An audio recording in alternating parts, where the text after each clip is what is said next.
Well, I'm sure you heard the news, so let's talk about it. Daryl Morey out as the Sixers president of basketball operations, and it marks the end of a tumultuous 6 years for Morey in Philly. In a statement, Sixers owner Josh Harris said, in part to our fans, your frustration and disappointment are understandable and warranted.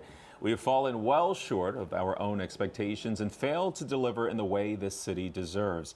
That bothers me deeply, and I have confidence in Bob to establish a path forward for our franchise, who will be taking over for Daryl Morey. Let's bring in Tom Bloughton, the ultimate sports fan, if you will. Tom, good to see you. But was this the expected move? They had to do something. I mean, the franchise at this point, you know, it's funny. 2 weeks ago, they beat Boston. Everybody's like, oh, they're safe. Yeah. But then you have that embarrassment happen. And the fan base over the last few years is jumping back and forth between apathy and anger.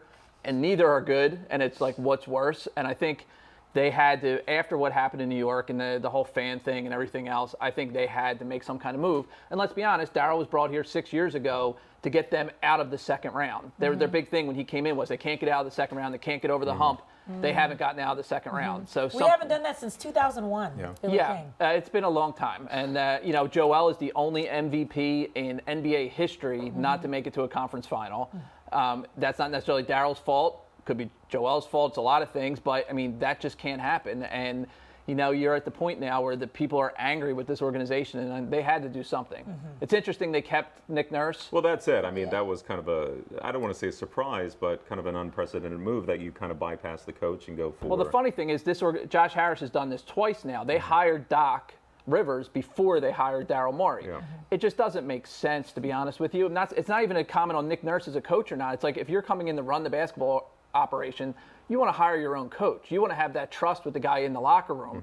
You know, maybe they will with Nick, and is it a money thing? Is it a contract thing? And once again, it's not even saying if Nick's a good coach or not, but if you're hiring someone to run the basketball organization, let them run the basketball organization. They want to be in charge. Yes. Well, since it's been 6 years, we thought we'd, you know, commemorate this moment with all the times we thought, ugh, with some of the moves he's made. So we thought you'd give us a top five moves that will define the downfall of Daryl Morey. Yeah, we're calling this Daryl's downfall, and I'm going to start with number 5. It's the bench. Now, this is not the sexiest one, but this might be the most relevant. When you go top heavy with max superstars like Joel and Tyrese and Paul George and James Harden, you have to find ways to get creative to find people around them to help you win.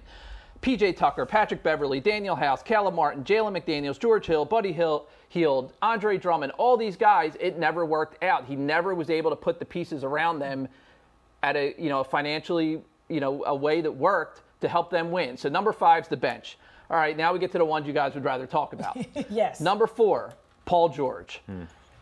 They had flexibility one last time in July of 24. They had a max contract. They made sure they had that max money. Paul ended up being the only one really out there. He didn't really want to come here. He wanted to stay in LA, but they didn't offer him money. They pretty much had to give him the money, or that offseason's a failure.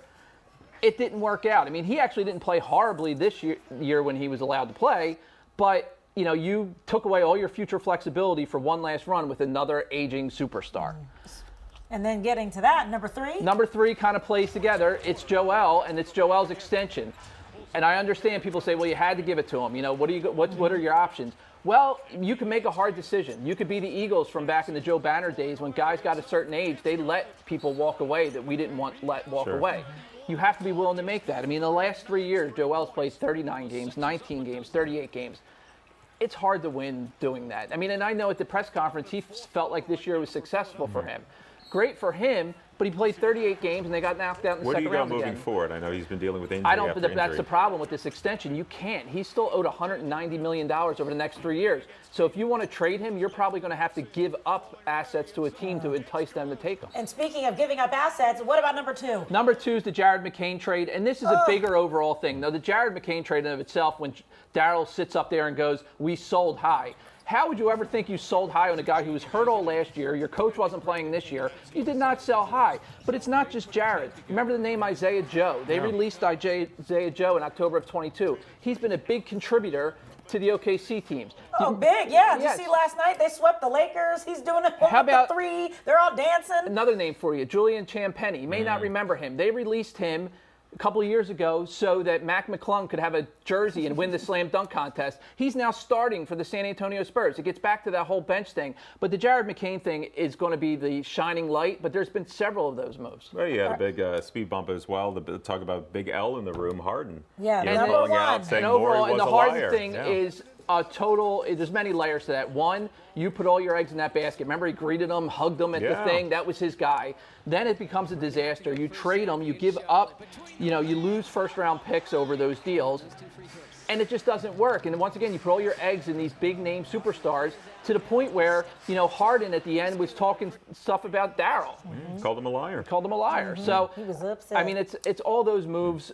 He's a star hunter. He got stars here. It didn't work out, and that's what happens. Talk Well, we're about Ben grateful for Simmons. Maxey and VJ Edgecombe. Yeah, there you At least go. there's Well, that. and here's the thing. Maxey will be in his 9th or 10th year when Joel's contract's over. So then you're like, oh, then we'll hand it to him. At that point, he's 9 or 10 years in. Yeah.